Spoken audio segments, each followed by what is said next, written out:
Hello and welcome to our words of inspiration today. I'm going to still talk about Mary again, but this time it's about the Rosary, the prayer beads that we use to say the Rosary and pray to Mary.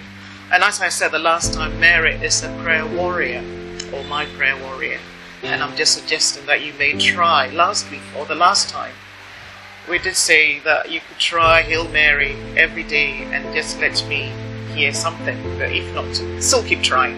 So, the Rosary comes in all shapes, colors, and different materials. There are wood and glass and plastics and you name it. And it's very important that when you do get a Rosary, to get a priest to pray over it. It doesn't become some kind of a charm or something, but rather it becomes a source of strength. Every time you want to pray, go to our Mother Mary to pray with you, or to intercede on your behalf, to speed your petitions quickly for you. So, usually, everybody's seen a rosary before. I know it's a fashion statement nowadays. The young people put around their neck and do all sorts of things. So the cross, we begin with the Apostles' Creed, and then there is the Our Father, and then there's 3 Hail Marys, and then 1 Our Father, then you have to say the Glory Be, and then the decade. So 10 Hail Marys for one mystery.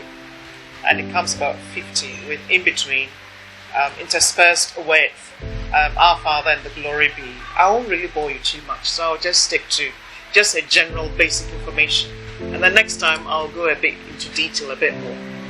So today we do have different mysteries for different days. And sometimes these mysteries are glorious mysteries, sorrowful mysteries, mysteries of the light.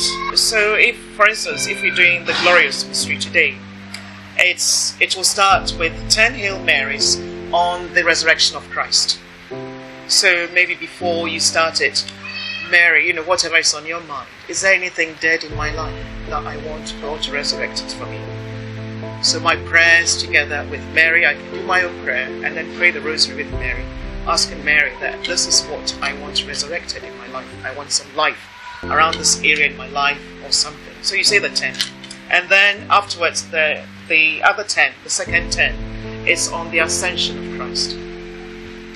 And then we go to the third decade. It's called every 10 Rosary or Hail Mary is a decade. So another 10, and this time it's about Pentecost, the descent of the Holy Spirit upon us.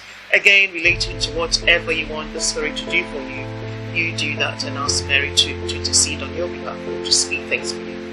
And then there's the other one which mentions Assumption of Mary. That there's a question mark there, so we need to work on that a bit more. And then the coronation, the last decade, will be the coronation of Mary. Mary died and was welcomed by Jesus into heaven, and people saw visions. When we go to Revelations, when you get the book or the prayer around the Rosary, it's got all the quotations in the Bible associated with it. So when it comes to the Assumption of Mary, there's something about Judith in the book that writes about the handmaid of God, the chosen one. Luke says all this for us in the Gospel anyway.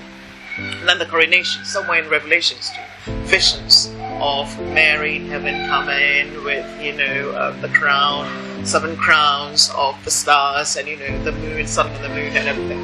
And also, so there's a lot more. So I'll be taking my time maybe to go through one section at a time. But I want you to just familiarize yourself with the Rosary. If anything, if you don't even want to say the Hail Mary, maybe you can pick a psalm or, be still and know that I'm God, for instance. So if you don't want to say Hail Mary, you don't want to. Mary doesn't do anything for you. You can start. Be still and know that I'm God. Be still and know that I'm God. Be still and know that I'm God. By that repetitive prayer or whatever psalm you've chosen to use the prayer beads for, you can find yourself going into, not trance as such, but you go into that meditative mode. And every word that you are praying, becomes so powerful. It's good, you can do that on your own. You can still do that with a group. And usually it's very powerful in a group. So thank you very much. And again, if you want to get anything about Rosary, just call me and we can talk a bit more about it. So thank you and have a wonderful week. Amen.